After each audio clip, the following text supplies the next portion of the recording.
Hi friends, നമ്മുടെ ഇന്നത്തെ video നെല്ലിക്ക ഉപ്പിലിടുന്നതിനെ കുറിച്ചാണ്. പെട്ടെന്ന് കേടായി പോകാതെ എങ്ങനെ നെല്ലിക്ക ഉപ്പിലിടാമെന്ന് നോക്കാം. അതിനു വേണ്ടിയിട്ട് ഞാനിവിടെ ഒരു 20 നെല്ലിക്ക നന്നായിട്ട് കഴുകി തുടച്ചെടുത്തിട്ടുണ്ട്.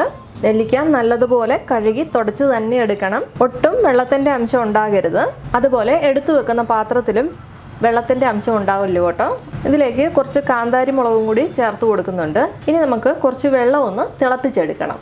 വെള്ളത്തിന് ഇത്ര അളവൊന്നൊന്നുമില്ല. നമ്മളിടുന്ന നെല്ലിക്കയുടെ മുകളിൽ വെള്ളം നിൽക്കണം കേട്ടോ. 1/2 കപ്പ് വിനേഗറും കൂടി ചേർത്ത് കൊടുക്കണം. 1/2 കപ്പ് വിനേഗർ ചേർത്ത് കൊടുക്കുന്നുണ്ട്.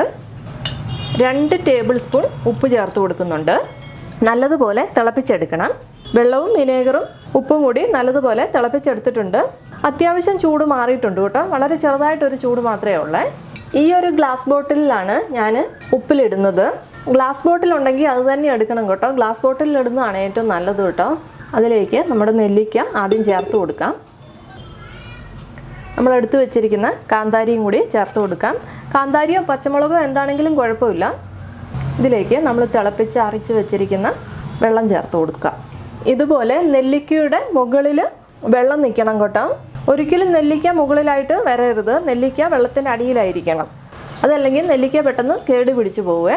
ഇനി നമുക്ക് അടച്ചു വെക്കാം. ഇത്രയേ ഉള്ളൂ. വളരെ പെട്ടെന്ന് തന്നെ നമുക്ക് ഉപ്പിലിട്ടത് ഉണ്ടാക്കിയെടുക്കാൻ പറ്റും. ഇത് ഇപ്പോൾ എല്ലാവർക്കും അറിയാവുന്ന കാര്യമൊക്കെയാണ് കേട്ടോ.